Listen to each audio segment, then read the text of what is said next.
Hello, everyone. It's very nice joining you for our seminar of the Special Interest Group of Environment and Climate Change of LA Law.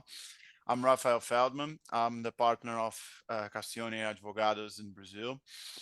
I have here my colleagues Tsipi from Israel and Walter from Austria, and we'll be discussing climate change law trends in our jurisdictions. We are very happy with the audience here, and we have prepared presentations that we'll be obviously presenting here and afterwards discussing with you. First of all, I just would like to give some just a quick heads up on Alai Law. Alai Law, it's an 80 independent law firms organization that comprehends approximately 2,800 professionals around the world. It's an organization that basically involves local law firms, eliminating the expensive overhead found in largest law firms. It's an initiative or an association that involves close coordination among member firms and allows us to provide better service to our business clients with a worldwide legal approach. LA Law has an extensive process to screen members and to monitor services through regular client evaluation. Members, they must demonstrate consistent client satisfaction to remain LA Law. We are very honored. We're the Brazilian member of LA Law, and we are very honored to be part of this association. It allows clients to and give them the comfort to know that their legal work will be handled reliably and consistently. So we have within ILA Law our special interest group regarding many different matters in subjects of law. And this specific group, we're discussing climate change and environmental issues. After some meetings that we had at our special interest group, we just realized that a specific seminar regarding to climate change matters involving Brazil, Austria, and Israel would be very interesting to discuss with the members. And obviously, we will now present our presentations, but afterwards we'll have the opportunity to discuss a little more in our jurisdictions. Please, we would just like to start right now, but please feel free whenever you feel comfortable to use our Q&A here at the Zoom platform and to provide us and to give us as many questions as you found interesting. We'll be more than happy to discuss trends here. So let's have a great presentation, a great seminar, and we're looking forward to it. And I would say again, it's an honor and a pleasure to have you, all of you, with us. So let's start, and many thanks. Hope you have a nice and very interesting presentation from all of us. Many thanks.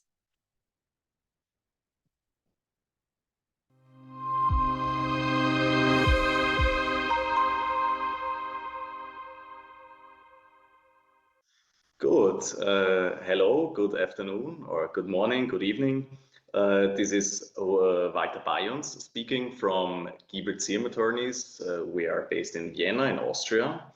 And I want to welcome you to my part of the webinar, Climate Change. And I will be speaking about Austrian and German jurisdiction. Yeah, the topic, climate change litigation, is obviously an increasingly important topic in many jurisdictions around the world and has also reached Austria and Germany. It makes sense to cover Austrian and the Austrian-German legal system together, since they are not really identical, but and are different, but they have structural similarities and share the same share the same spoken and also official legal language, which is German. And so we have got in the past years had common discussion on this topic and also exchange on an academic level.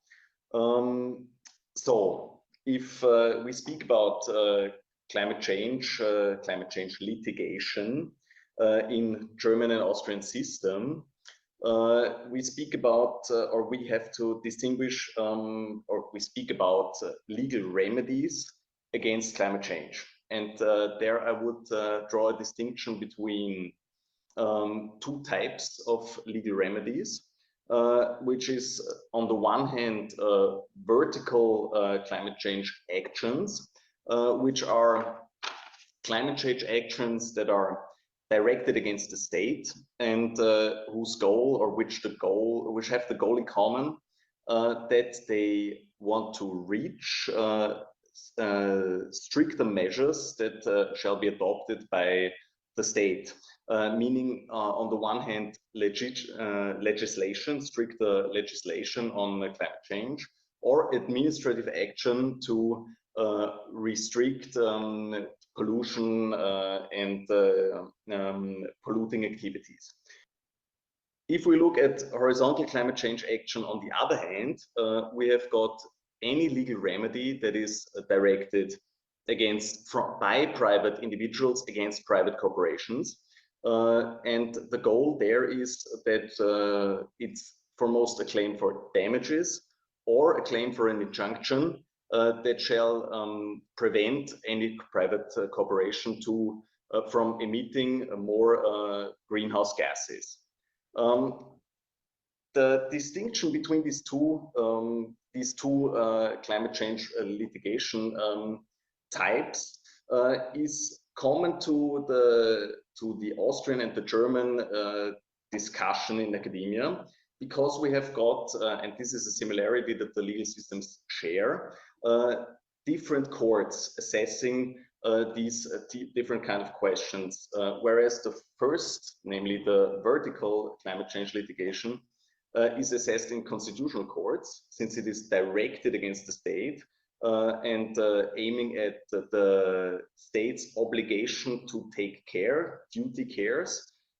We've got the horizontal climate change actions, which are in ordinary courts, and in the end at the Supreme Court. So these are different courts assessing these two types of actions. If we now look at this system, we can dive deeper into some concrete cases. There we have got quite remarkable cases in the German jurisdiction. Nearly 3 years ago right now, we had a resolution of the German Constitutional Court, climate change resolution. In this resolution, the German Constitutional Court ruled that the German state had to adopt the climate change legislation and adopt stricter measures on a legislative level to reach a reduction of greenhouse gas emissions, namely of 65% of the status quo back then in 2021 until the year of 2030. That was quite remarkable, the decision, because the German Constitutional Court has gone pretty far in determining the obligations of the German state as a care duty towards its citizens. And the reasoning has been to reduce present climate change polluting acts in order to preserve future generations. So this is a case where of vertical climate change action which has been successful. On the other hand, when we look at the very popular and well-known case of horizontal climate change action, we look at the case of Liua versus RWE. The case concerns a Peruvian plaintiff which claims damages against RWE, private enterprise, because the RWE shall be responsible for damages occurring to the Peruvian plaintiff. This claim has not been successful so far, but the case is still pending. The Court of First Instance has ruled that the burden of proof has not been established, and that the damages occurring to the Peruvian plaintiff cannot be linked to RWE, to the defendant. This reflects a problem that we have got in Austrian and German jurisdiction, since we have got difficulties to link concrete damages to concrete actions of private enterprises. The Court of First Instance's decision is also reflects the opinion of Austrian and German academia on this topic, which are very skeptical on horizontal claims. Still, the case is still pending. The Court of Appeal has ruled that it will take a deeper look into the facts of the case and is still assessing the facts of the case. If we now go from Germany to Austria, we don't have so prominent cases in Austria. But if we look at the decisions of the Austrian Constitutional Court, we see a slightly different picture than in Germany. Austrian Constitutional Court has not yet ruled in favor of plaintiffs in vertical climate change actions because, according to the Austrian Constitutional Court, the need to be directly legally affected, which is a burden of admissibility for these kind of claims, has not been established. So we have not got a similar decision as the climate change resolution of the German Constitutional Court. However, the legal systems are comparable. And since this action in Germany has been successful, it is not completely excluded that similar actions may be successful in Austria. On the other hand, what concerns horizontal climate change litigation, we've got a very similar legal system in Austria, and the link or the proof between concrete damage and some polluting acts will be difficult to establish also in Austria.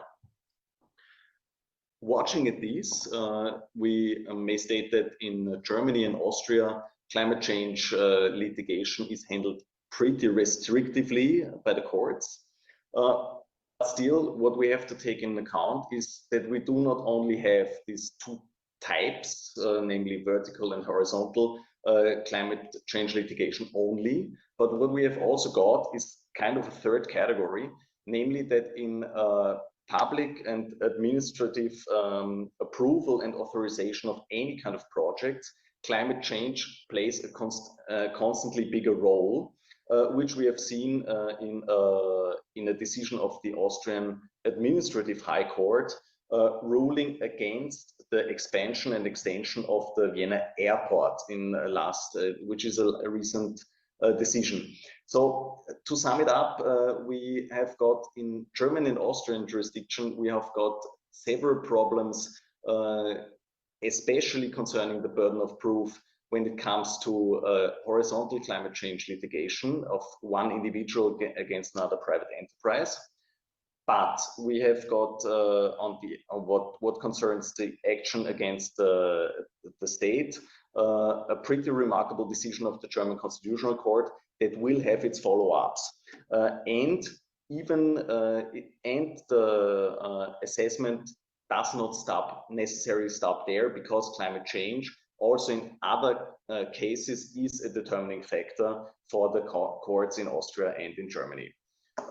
Yeah, and it's a topic which is constantly changing and highly developing, and we can we can watch how this topic will evolve in the future, and yeah, we will keep you updated on this. Thank you.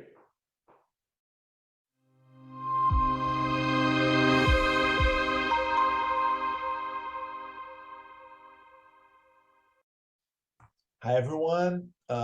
We are here to discuss climate change trends in Brazil. I'm Rafael Feldman. I'm a partner of Cassione Advogados, partner of the environmental practice.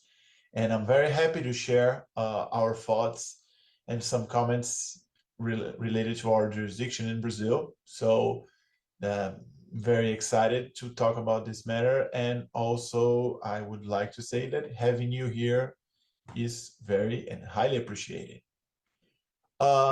We would like to start our presentation giving some brief comments related to Brazil at the UNFCCC.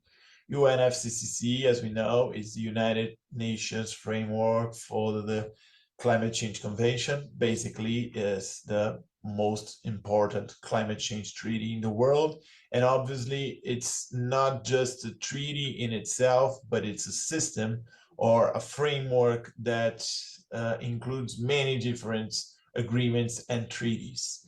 And I would like to say that all pre-Paris major agreements and treaties established by the UNFCCC were signed and ratified by Brazil.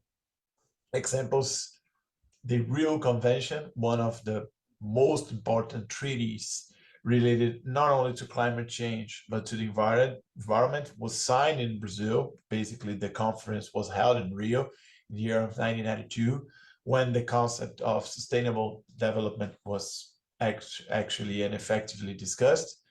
Uh, the major framework of the UNFCCC, the convention, was also ratified and signed by Brazil. And basically, that's the treaty that regulates and also gives us the ideas of the COPs, the COPs, the conference of the parties of the treaty, like these many meetings that we have been watching and following throughout these years. Like last year, we had the Dubai meeting or the Sharm el Sheikh meeting in 2022. So that's a convention that was signed by Brazil as well. The Kyoto Protocol, the treaty that established the first carbon market, I would say, and also the first international and climate treaty that somehow established some reduction emission goals. The Copenhagen Accord also, there wasn't, well, we could say that that was a failure, obviously, because most of the countries didn't ratify the Copenhagen Accord. There was quite of a, I would say, quite of a tentative or quite of an intent to establish a new climate change deal, but that was impossible. And as a matter of fact, the Paris Agreement, a climate change international treaty that was signed and ratified by Brazil as well, and a treaty that the country had somehow a very important protagonism, I would say. The Ministry of the Environment, the Brazilian Ministry of the Environment, in 2015, when the Paris Agreement was signed, she was considered to be one of the most important one of the most important representatives in order to achieve the agreement. So I just would like to emphasize this fact because the country had a very important role in order to achieve this agreement. But as we are discussing the UNFCCC context and the country, Brazil, is also important to say that the Copenhagen Accord and also the failure of the Kyoto Protocol led the country to establish a specific climate law. This has happened in the year of 2009, when the idea was to determine a national and voluntary commitment of GHG reduction, basically greenhouse gases. This has happened in the year of 2029, right? 1 month after the meeting of Copenhagen, in which the country approved a law, that was a federal law, in which there was a voluntary national commitment in order to reduce from 36 to 38% of its projected emissions by the year 2020. So this effectively happened, but that was in the context, the prior context of the meeting of the Paris Agreement. When we get into the year of 2015, basically, the Brazilian NDC, the nationally determined contribution, was initially deposited in the year of September 2016. In a nutshell, the Brazilian NDC established a combined target of restoration and also reforestation of basically 12 million hectares, along with net zero emissions from land use and zero illegal deforestation and other land-based targets by the year of 2030. This is a very important fact to be taken into account. Why? Because different than many other jurisdictions, I suppose, that different than what is going on in Austria or in Israel that my colleagues will be discussing here. Brazil, in order to contribute to the UNFCCC agreement, to the Paris Agreement, and the idea of reducing carbon emissions, the idea is much more focused on tackling deforestation and restoration of forests than in energy matters. Why? Because energy matters in Brazil, as we will be seeing throughout a few minutes later here at this presentation, energy is not energy effectively in Brazil is much more of it's much more as a good thing. It's much more as an advantage that the country has in comparison with other jurisdictions. The main issue that we have so far it's obviously land use restoration and obviously tackling deforestation in the Amazon region. That's the reason why the Brazilian NGC was reviewed during the last year. Right now, Brazil is confirming its absolute net greenhouse gases target emission for the year of 2025, basically the next year, and is committing to an emission target of 1.2 gigatons of CO2 in the year of 2030. So that's basically a reduction of almost 50% in comparison with 2005. And how can we get into this scenario? That's what we'll be discussing right now. Basically, when we're looking through the current energy mix in Brazil, that's a very important advantage that I would like to discuss here, different than other jurisdictions. Why? Because the energy mix in Brazil is basically made of almost half of the energy that is produced in the country. It's derived from renewable sources. That's basically the idea. And I would like to say that probably we are in a very advantage, we're in a very strong position in this field, different than other jurisdictions.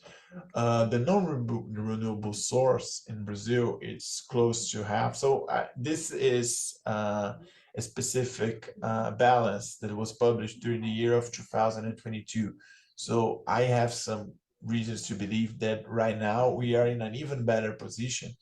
And I would say that we'll be getting pretty soon into a scenario that half of the energy that is consumed in the country is already originated from the renewable sources.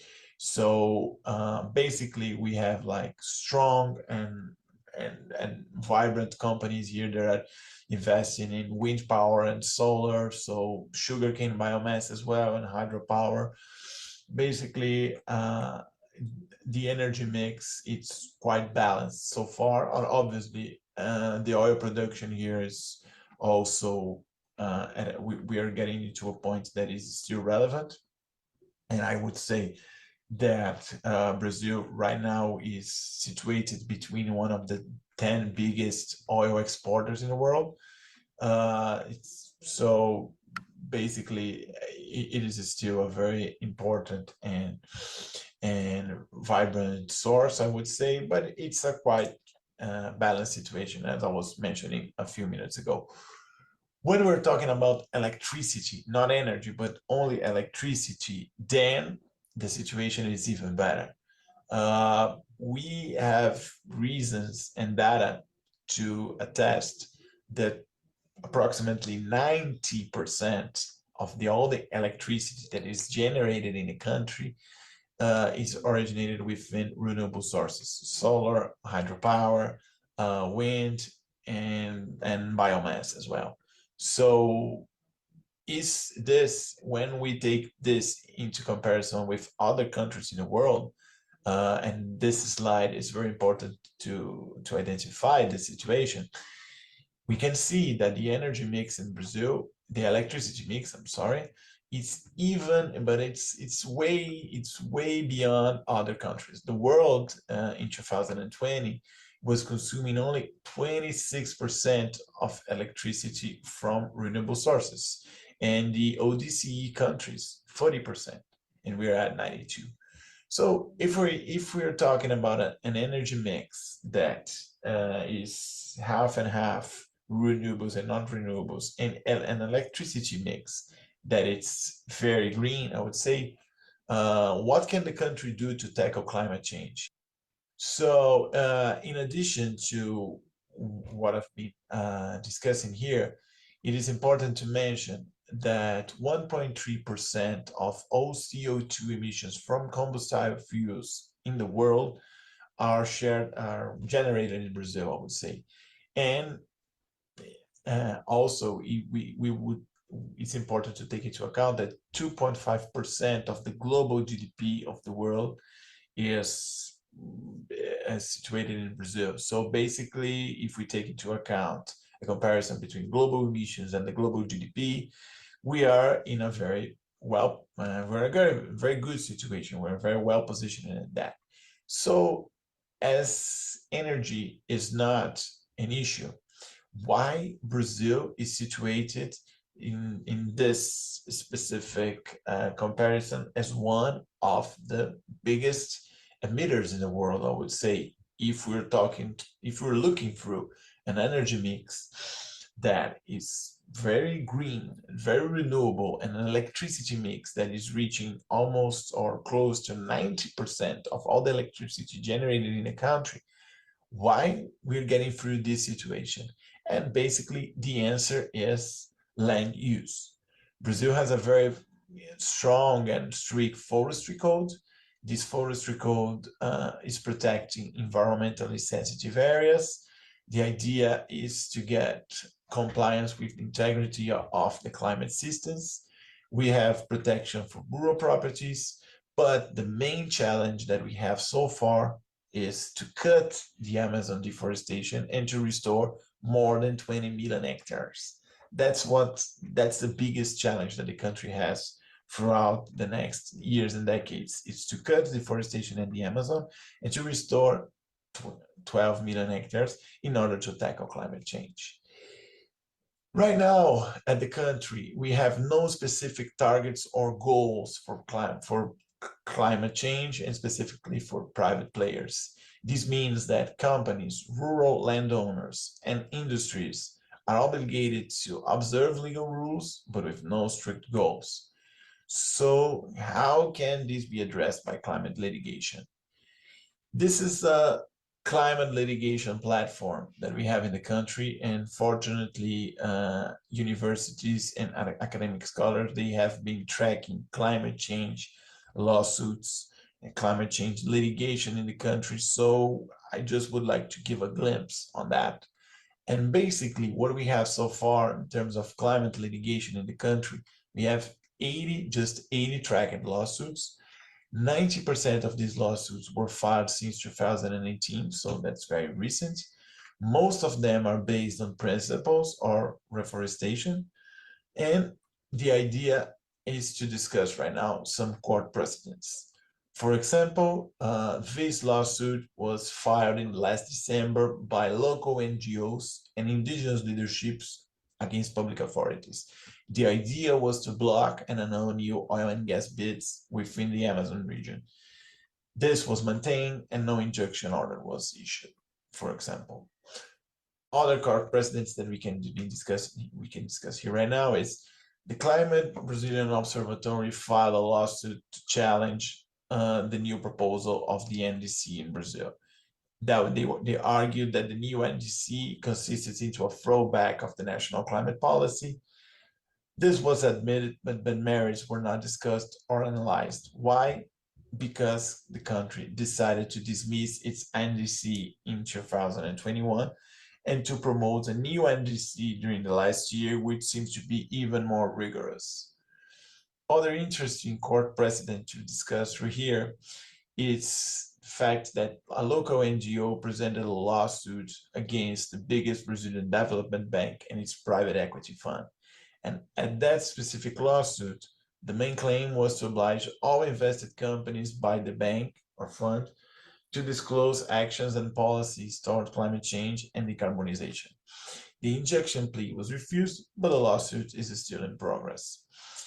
And finally, an additional lawsuit that was presented by local NGOs as well. As we can see, most of the climate change litigation discussed here is promoted by NGOs, not by the public parties or not by public entities or agencies. And the claim was to oblige that a permitting process of a new thermal power station would observe climate change mitigation measures. That's completely different than pollution control. And the first decision was issued in favor of the plaintiffs.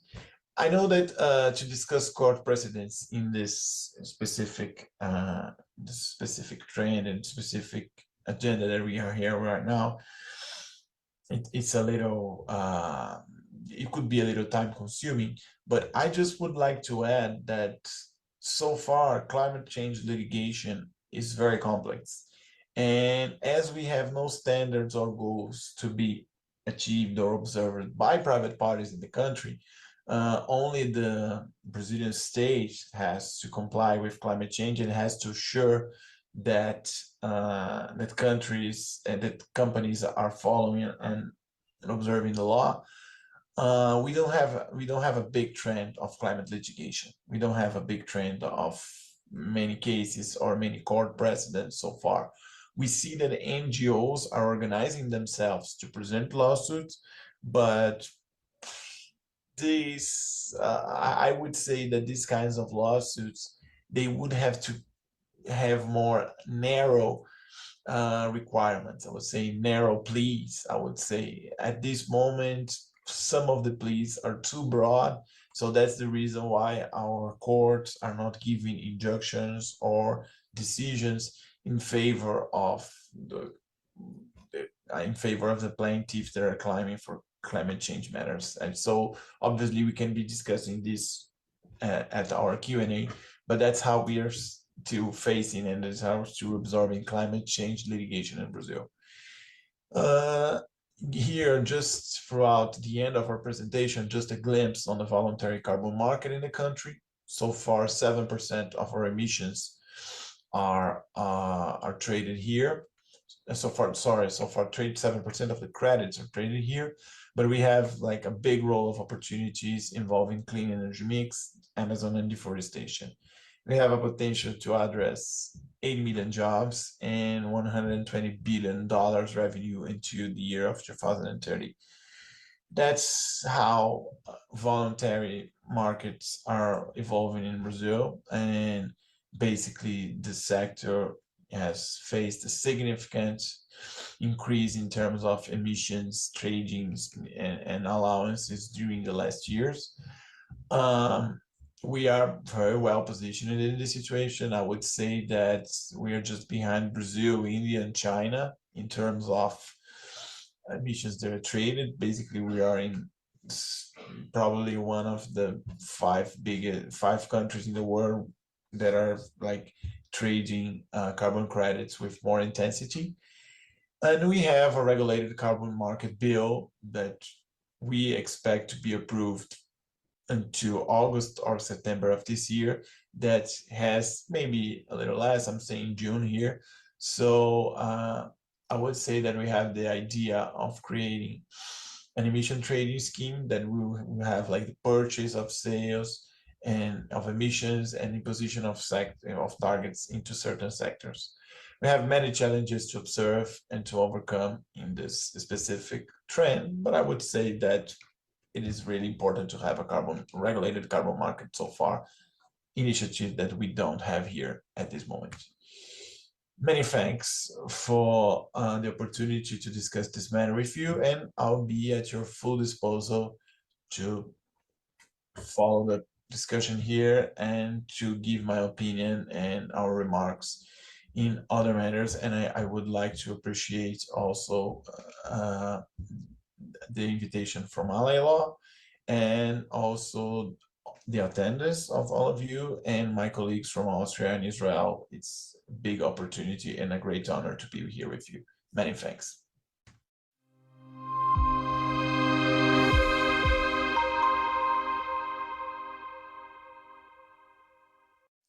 Hi, my name is Tzipi Saritik, and I'm going to talk about climate change and environmental litigation in Israel. Let's start with the usual definition for climate change litigation. It refers to a legal cases brought by individuals, organizations, and governments seeking to hold corporations and governments accountable for their contribution to climate change. Let's talk about the situation in Israel. So actually, there are no rulings in the field of climate change litigation in Israel yet. There are limited legal cases involving climate litigation arguments, and they have not yet reached a judicial decision. The reason is that a legal framework is required for addressing climate change and supporting the use of climate change litigation to advocate for stronger environmental policies. Israel doesn't have a specific a comprehensive climate act akin to legislation seen in the most OECD countries. Israel's climate-related policies and actions are integrated into broader environmental and sustainability frameworks. Last month, the Knesset passed the first reading of a controversial climate bill. The bill specifies that starting in 2030, the annual amount of emissions will be no more than 70% of those recorded in 2015, net zero emissions by 2050, preparation of national plans for emissions reduction and for dealing with the effect of climate change, and ministries are expected to create climate crisis preparation plans on different aspects of the economy. But the government may change by decree the goals and the year set, as well as the base year pertaining to the climate targets. The government will be able to exempt ministries and corporations from the obligation to prepare plans for dealing with climate change. So actually, the lack of a climate act is noticeable, and it makes it difficult, but not impossible, to develop climate litigation. And I'm going to describe a few of the cases in Israel. Actually, there are four kinds of tools used by environmental activists in Israel: class actions, petitions to the High Court of Justice or Administrative Court, criminal enforcement proceedings, and tort or civil claims. I will focus on the two of them, the first two of them, class actions and petitions to the Supreme Court. And I'll start with the case of Ein Evrona. You can see the picture of this nice nature reserve. In 2014, a class action lawsuit was filed against the Eilat Ashkelon Oil Pipeline Company, EAPC, regarding the pollution of the Ein Evrona Nature Reserve, which is located in the southern part of the country. The plaintiffs, a group of residents who live near the nature reserve, as well as several environmental organizations, they alleged that the EAPC was responsible for a massive oil spill that occurred on December 2014, which resulted in the release of an estimated 5 million cubic meters of crude oil into the surrounding environment, including the Ein Evrona Nature Reserve. The Israeli government also filed its own claims against the Eilat Ashkelon Oil Pipeline Company regarding the pollution of the Ein Evrona Nature Reserve. The government claimed that the EAPC had failed to maintain the pipeline in a safe and effective manner, resulting in the massive oil spill. The government also alleged that the EAPC had failed to take adequate measures to contain and clean up the spill, and that its actions had caused significant harm to the environment and endangered public health. The government alleged that the EAPC had violated several environmental laws, including the water law, the environmental protection law, and others. The legal discussion ended in a settlement. EAPC will pay a total of 100 million new Israeli shekels, approximately 25 million euros. The settlement also included a provision for EAPC to take steps to prevent future spills, such as upgrading its equipment and improving its emergency response procedures. So this is only one big case, and there was another one, the Ashalim Nature Reserve case in 2017 a class action lawsuit that was filed against ICL, the Israel Chemical Ltd, and its subsidiary Rotem Ampherd in Israel regarding the contamination of the Ashalim Nature Reserve. This is the Ashalim River. You can see it in the picture. It's also in the southern part of the country. Due to the collapse of a gypsum sedimentation pond that contaminated acidic liquids at the Rotem Ampherd factory, a leak of 100 to 200,000 cubic meters flowed into the nearby Ashalim River.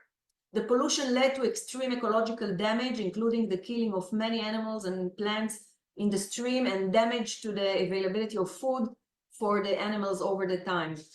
The plaintiffs, a group of residents who live near the reserve, and several environmental organizations.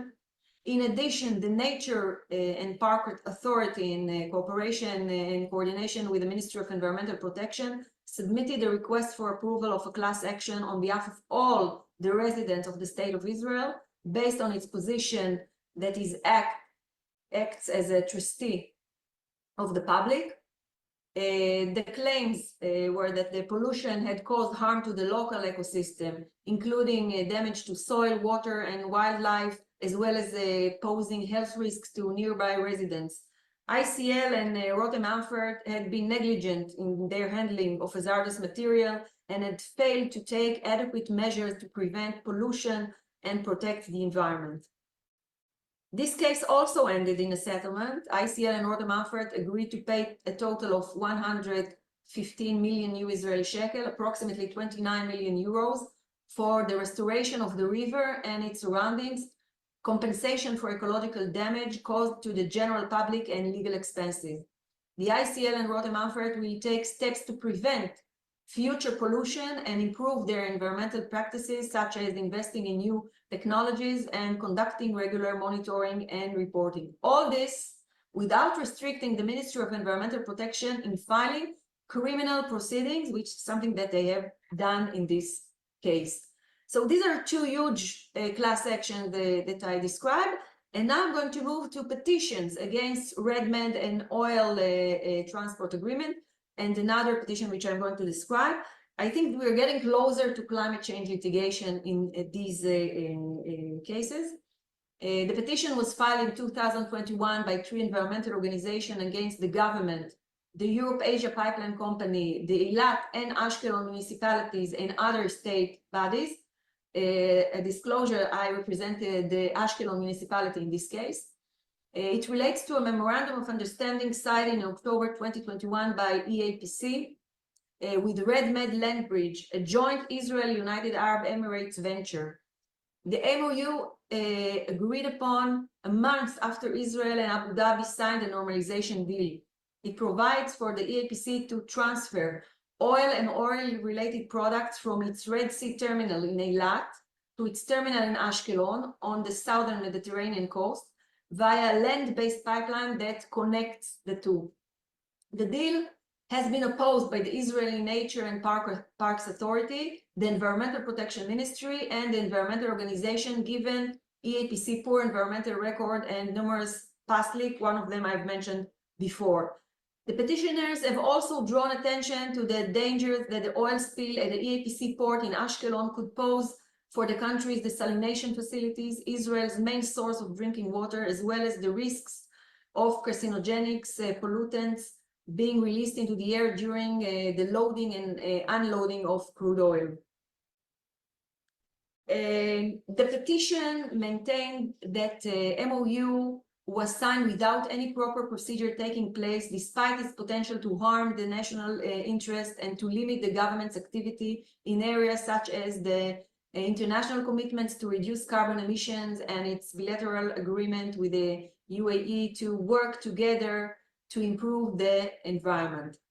The petitioners also asked that the government will be instructed to explain why the MOU did not require its approval in accordance with the government companies law, or why the government hasn't ordered EAPC to ensure that the marine and coastal environment, as well as Eilat's tourism and economy, are protected. The state asked the court to dismiss the petition.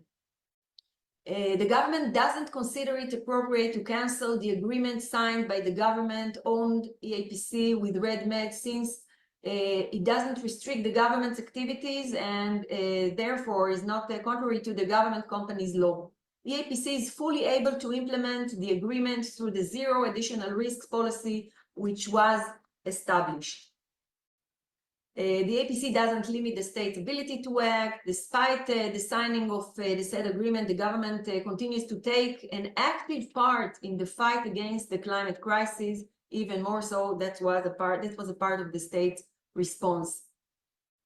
The discussion ended with the announcement of the Ministry of Environmental Protection that there will be no additional risk in the Gulf of Eilat, zero risk supplement in the Gulf of Eilat. That was the Ministry of Environmental Protection announcement.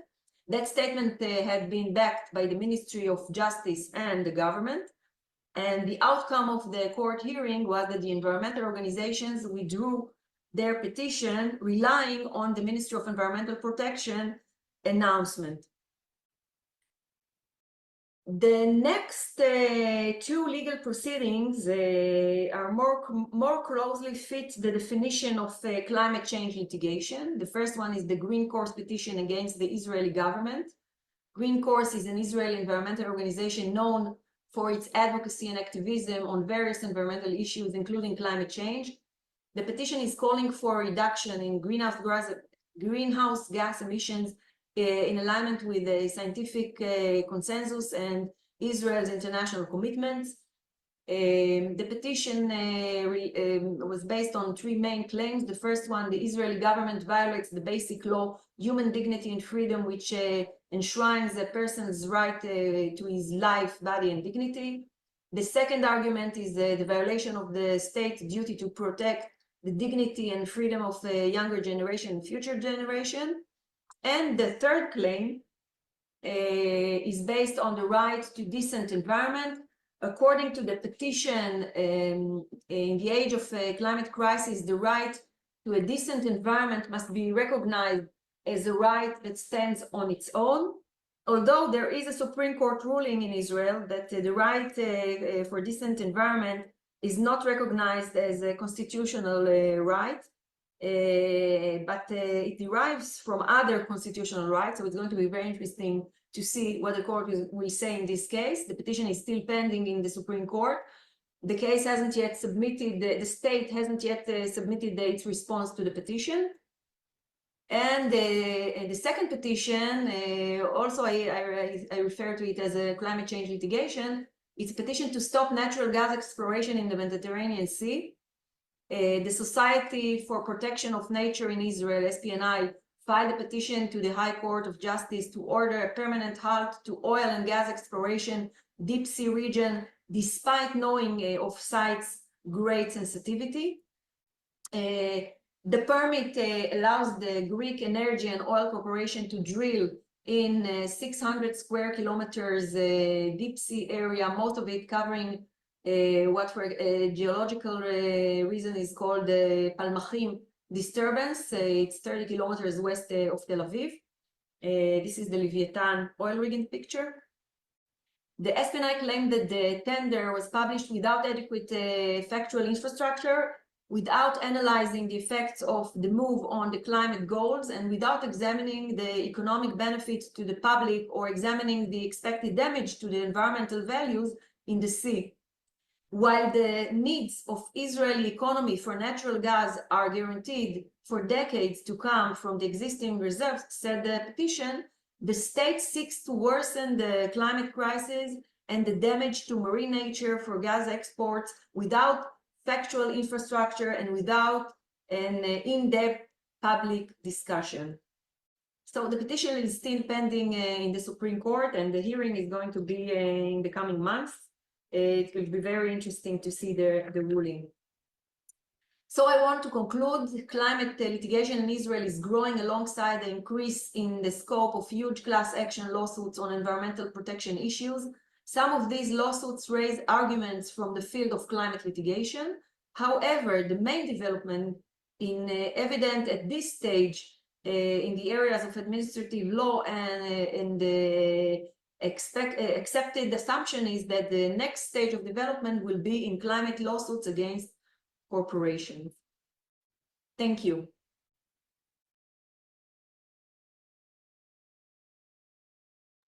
All right, then. Many thanks, TP. Many thanks, Walter. Um, we have a few questions. Well, basically, we have two main questions to start.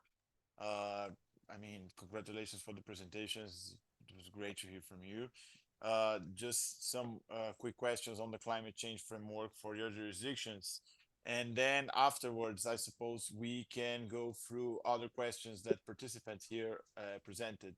I have one question from Shumal Yerushalmi and also Christoph Gershel. I just would like to ask you just a quick just a quick highlight on the on climate change framework for your jurisdictions. I would like to start very quickly here with Walter. Walter, do you think that it is possible to affirm that in your jurisdiction in Austria, is the NDC being observed? I mean, is Austria effectively complying with its NDC? And do you think that the participation within international carbon markets in Austria, if it should be considered as a valid alternative for the reduction of greenhouse gases? If you could please provide your opinion on that, would be more than appreciated. Yes, hello. Thank you, Rafael. Also, thank you, Zipi, for your contributions. Very interesting. Um, yeah, so I mean, if we look at NDCs in Austria, they are always linked to European policy because NDCs are in the European Union harmonized. So we have, and also it's the European Union who submits to the UNFCCC the NDCs. And so it's always linked. And in the EU, we've got two main goals, namely the reduction of greenhouse gas emissions by 55% with comparison to 1990. And then the net zero target that has to be reached until the year of 2050. Yeah, so these are the European standards. And then to break this down, there are some sub goals. Namely, the reduction of the greenhouse gases is on the one hand to be reached by reduction in the European trading system, where we have got trading of emissions in the European market, carbon market. But this market does not cover everything, and then we've got the emissions outside of the market. And what concerns the emissions inside of the market, there are the gaps set on the European level and also on the level of European legislation. And outside these markets, we've got a regulation in Europe, which is called the effort sharing regulation, where every member state of the Union, such as Austria, also has got to reach certain targets. And so these certain targets outside of the emission trading system are defined on the European level, but have to be reached and reported on the national level. And so far in Austria, we've got climate reports every year. And so far, Austria is following the NDCs. So on the one hand, the NDC, which is defined on the European level and also on the national level. Yeah, so basically in a nutshell, you can say Austria complies and also the European Union complies, but the NDCs have been put on the new standard just recently in October of 2023. And so we don't have really a long-standing period of watching it. So we will have to see how this develops until the year of 2030, by which we will have to have reached minus 55% compared to 1990, which we are still far away. Well, that's perfect. Before moving to TP, Walter, I remember that you've mentioned it, that a very important climate change litigation precedent that was issued just a few days, few days before. If you would like to give us some comments on that, this will be more appreciated. This will be highly appreciated, and then we can move to the same question to Tsipi as well. I suppose you would like to give some remarks on that, right? Yeah, so I mean, like in my speech has covered climate change litigation in the broader sense in Austria and in Germany, and it was interesting to hear also the comparison to Israel, since in Israel, I mean, at least when you spoke about the petitions, I guess you have lower burdens on admissibility, because we have got a lot of burden, a high burden on admissibility, as well as in Austria and in Germany.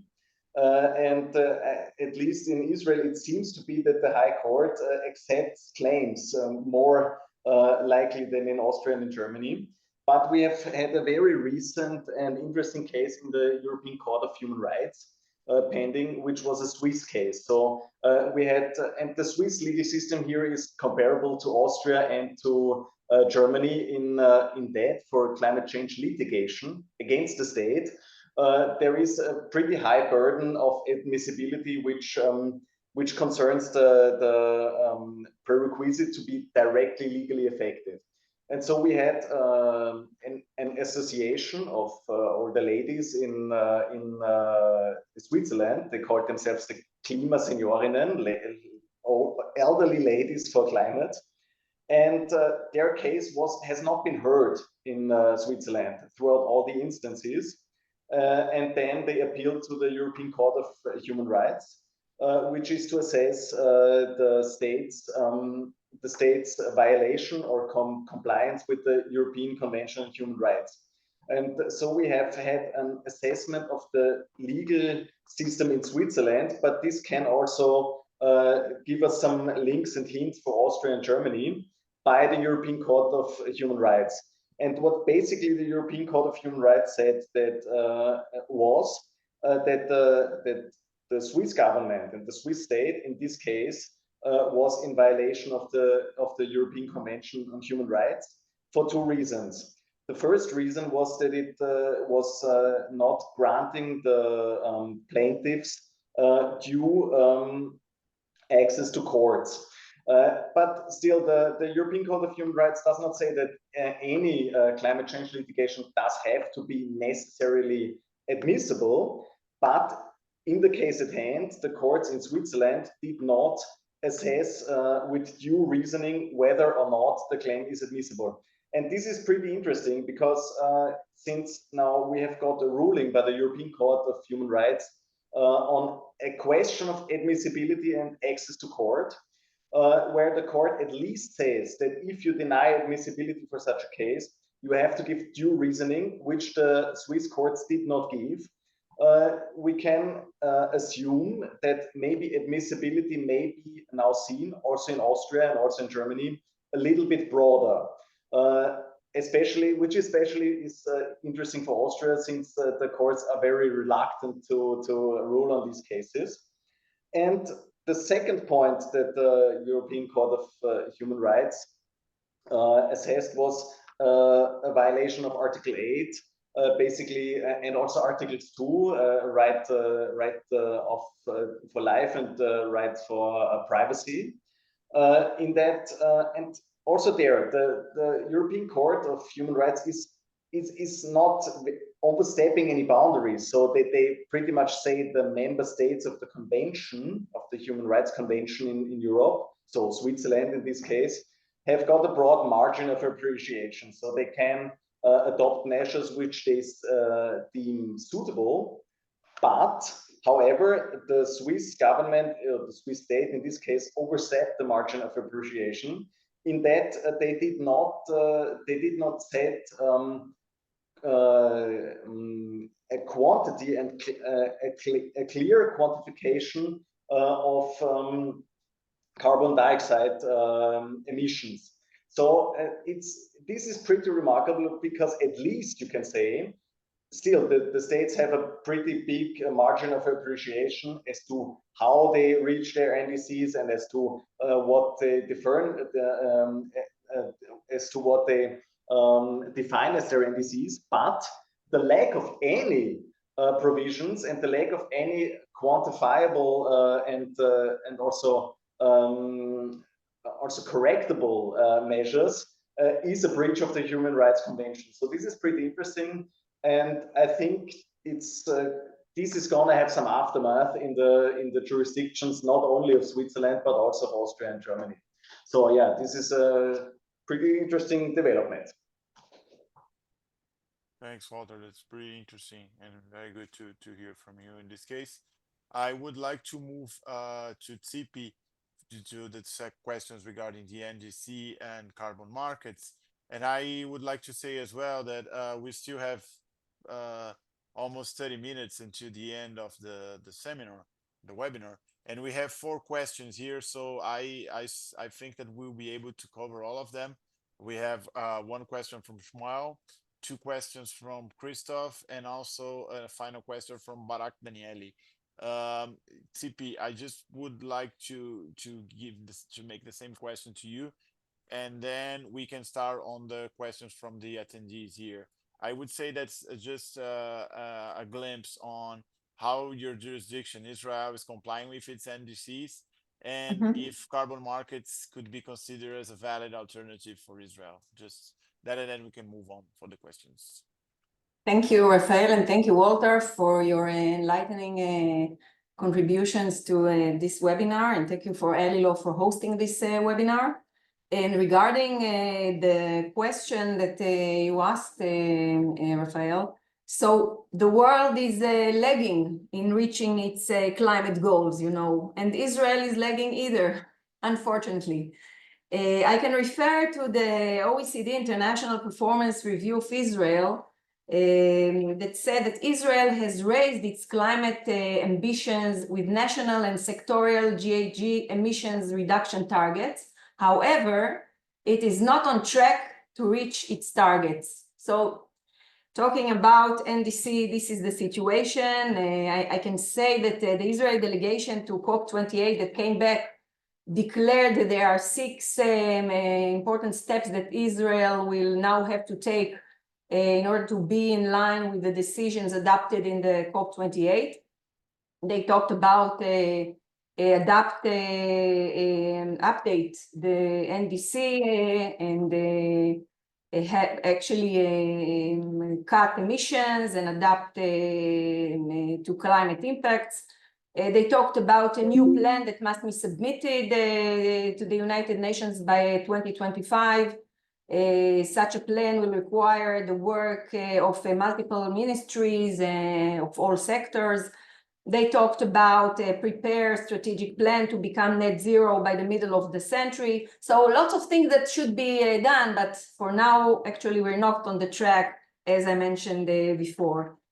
Regarding the second question that you asked about carbon markets, so following the government decision regarding the transition to a low carbon economy, and in order to comply with the Israel's commitment and the ratification of the Paris Agreement, so the Ministry of Environmental Protection developed appropriate tools to reduce greenhouse gas emissions in a variety of sectors in the Israeli economy, with an emphasis on the business sector. One of these tools is the voluntary system for reporting and reducing greenhouse gas emissions in Israel, established by the ministry in 2010. Its purpose is to allow organizations that wish to reduce their greenhouse gas emissions to do so through professional methods developed by the ministry to monitor and to quantify the reduction. As a part of the activities in the area, it is possible to receive a certificate acknowledging the performance of the verified reporting or verified reduction actions for the participating organizations. Based on the principles of the system activity, the ministry formulated and expanded an up-to-date mechanism, the zero-hour mechanism it calls, Shat Efes in Hebrew, within which it is offered to public bodies or other organizations, including those from the fields of industry, commerce, or higher education institutions who are interested in working towards net zero of their greenhouse gas emissions by 2030. 50 to join an organizational and professional framework developed by the ministry in order to accompany the reduction process along the entire value chain.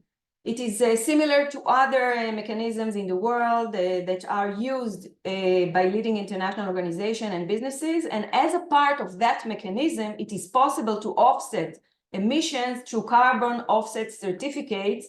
If all the following conditions are met, the offset will be not exceed 10% of the required reduction in each target year.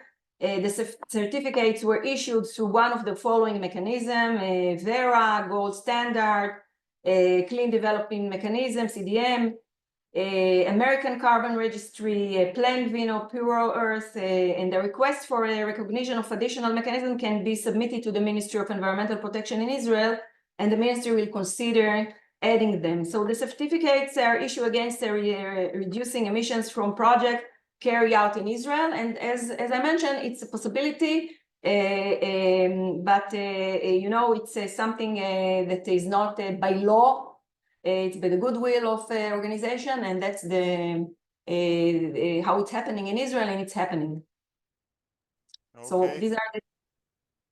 Sure, perfect. Oh, sorry, did I interrupt you? No, it's okay. These Wow. are the questions I think that you asked, and I will be happy to refer to other questions as well. Sure. Yes, many thanks, TP and Walter. I have 4 questions here, and we have 20 minutes, so I think we have plenty of time to discuss them. First question. Yeah, I think it's a question that involves the 3 of us. It's a question brought by Shmuel Yerushalmi. It says, question for speakers, and I will read the question, and I'll also provide my quick answer on that. But then Walter and TP, I would say you could go right after. The question says, how effective climate change litigation can support resolution of problems like poverty and social improvement, well-being of poor and low socioeconomic groups of population. So the idea that how climate change litigation can tackle poverty and the improvement of social well-being.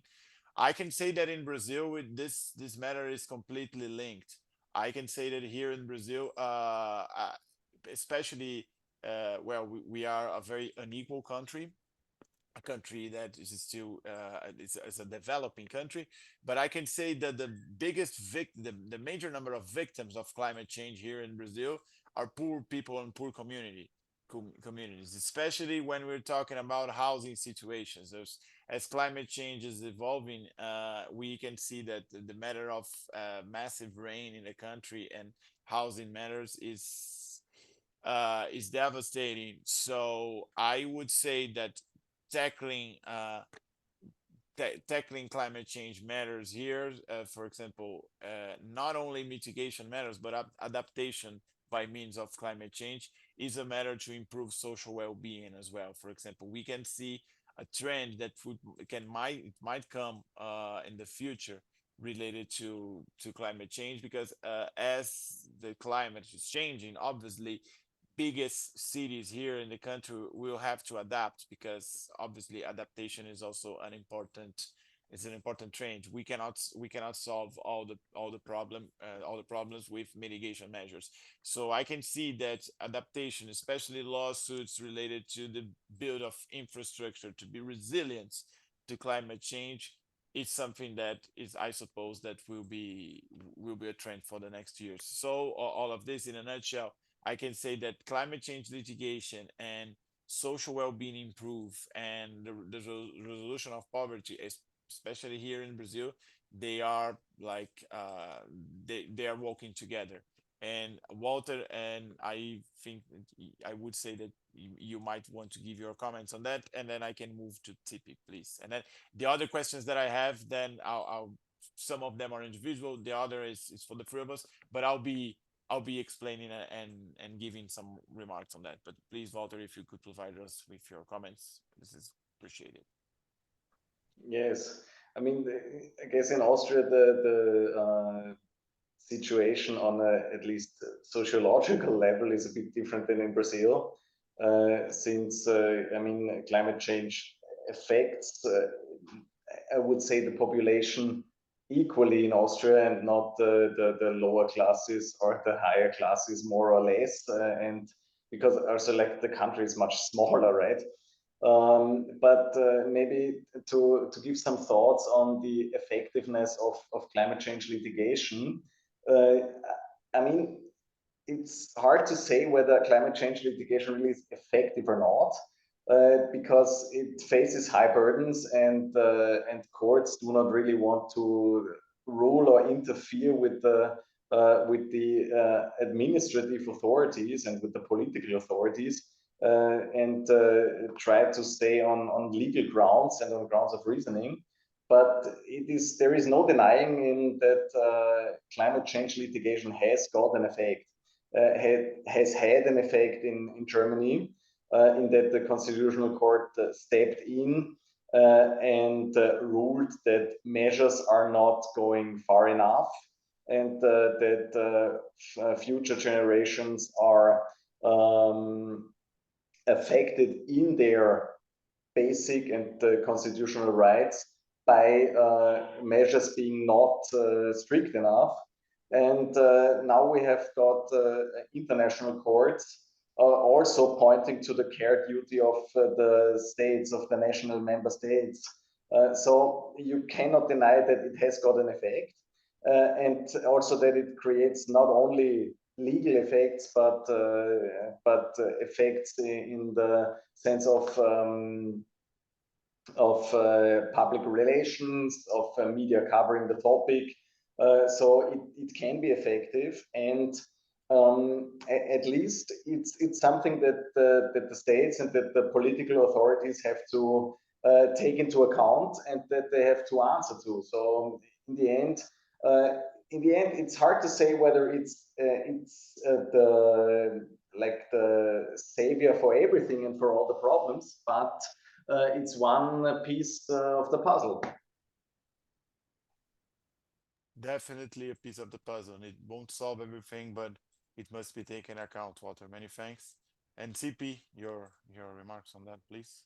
Yes, so I'll be short. I agree with Walter and with you, Rafael. I think the climate change litigation can support resolution of problems of poverty, and of course, poor or low socioeconomic groups are more affected. And although I don't have a good example in Israel of climate change litigation that succeed in solving such problems, I think it has potentially the great potential to help and to assist those groups, poor groups in the population. And let's hope that it's going to actually bring a new atmosphere to the world. Perfect, CP, perfect. I have a question now, two questions. The first of them that's related to me, so I'll be reading the question and then answering. And the second question refers to the three of us. Then I'll explain. Both questions were presented by Christoph Gershow. For you to know, Christoph is a very close friend of us. Christoph is the partner of Alarion Advocates from the Ally Law Member of France. He made a wonderful presentation here in the special interest group about an initiative called Green Sanctuaries that happened a few months ago. Chris, it's very nice to hear from you and to see that you're not and also attending the seminar but presenting questions, so this is highly appreciated. The first question of Chris, that's to me. He's asking me basically, Rafael, do you know what will be in the carbon credit bill in Brazil? And well, I can say that the content of the carbon credit bill in Brazil is fully based on the EU ETS system. So it's the idea of having a carbon credit market in Brazil, a regulated one. It's completely related to the EU ETS, the European Union Emission Trading Scheme. That's very similar. But the only, I think that different thing, not different, but I think that one thing that is very peculiar in this market in Brazil is the fact that as we have a very strong voluntary carbon market evolving right now, that emission trading scheme from private parties, the bill in Brazil, there is an adaptation timeline for the transition between the voluntary market to the regulated market. I think that's the idea, but the idea is very similar to the UETS. A second question from Chris, that's also for me. He says that how initiatives like green sanctuaries can help protecting how he say that sorry, that the green sanctuaries at green sanctuaries, they are protecting original forests in the Amazon region, for example. So how can be litigation of some help? I think that litigation from these kinds of initiatives, it can help a lot, especially on the regularization of landowners, because in the Amazon region, we have a problem to identify landowners and the titularity of lands as well, and also to address additionality. Additionality is also a requirement that is very important for forest credits derived from carbon change, and I think that litigation will tackle this. So far, we do not identify any kind of trend for that, but I think that maybe throughout the next years this is about to happen. And then Christoph's question that relates to the three of us. Chris is basically asking if are the living, and he identifies here as living as rivers and forests basically, but are the living are they able to have a legal existence in our jurisdictions that can help lawsuits to be addressed and accepted by courts? I can say that in Brazil, no, we do not have like rivers and forests as a legal existence. I mean, we have that private parties and the government, they are obligated to protect the environment. They have this specific legal duty, but it's not something that rivers and forests, they do not have a legal existence. You have many different rules that establish protection for them, obviously, but not in the not in the situation of a legal existence. I don't know, Walter, maybe you would like to give a remark on that, and after Zipi, please. Yes, I mean in Austria it's the same thing as in Brazil. It's the livings, they do not have a standing in court and are also do not have a legal personality. But maybe one thing that is interesting to note in all these things is the more concrete a case becomes, the more likely it is to be successful. Just if we look at the presentation of CP, where we had the cases that have been reaching a settlement in the end with Eilad Eshkelon and Ashalim Nature, it was always that you had a very concrete point and a very concrete a topic that was a problem and that had to be resolved. And actually there the cases are successful, or at least lead to settlements. And so I think this is an important part in the litigation thing. So if we speak about a natural reserve, or if we speak about the river or a part of the Amazon in your case, I think that the more concrete the problem is, the easier it gets to actually address it with legal remedies. And the more abstract it is, and the further away you are from any concrete damage or any concrete project, the less likely it is that you will reach something through litigation. Yeah. Agree. So Zipi, please. yes, it's the same in Israel. The parks or the nature resources, they cannot have standing. But as I mentioned, the government uses all kinds of tools, theories that comes to protect those resources, and they're using the trustee tool or all kinds of things like that in order to protect those resources. It's quite controversial, you know, because there are plaintiffs that filed class suits, and they were trying to protect those natural resources, and the government came to the court and said, no, it's only us. We have the only power to protect the natural resource and resources, and It was quite controversial. Finally, the court enables the government to be the mouth of those natural resources, but in parallel, they also enable those civil plaintiffs, civil organizations to bring their claims. Actually, they are faster.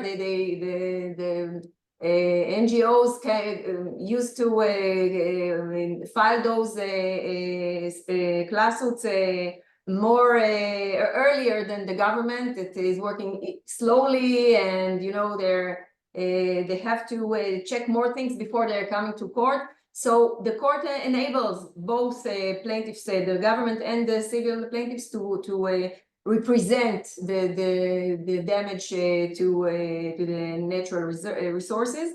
And but anyway, the river or the tree or the natural resort cannot come to the court and bring their own suit, of course.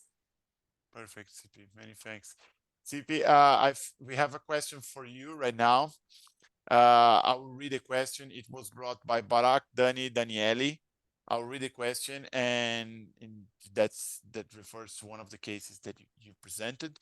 And also, after the question, I have just a comment, a final comment from Surushi Kotoki, our friend from India. But first, I'll start with the question to you, and I'll read the question that's specific to one of the cases you presented. It says, "Hello.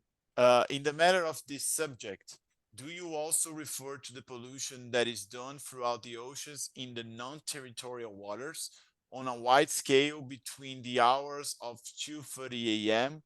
to 4 a.m.?"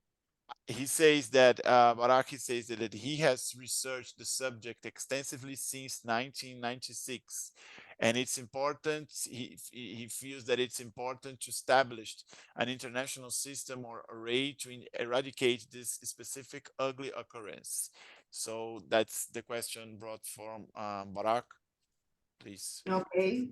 So thank you, Barak, for your question and the issue that you raised. It's as you mentioned, it's non-territorial waters.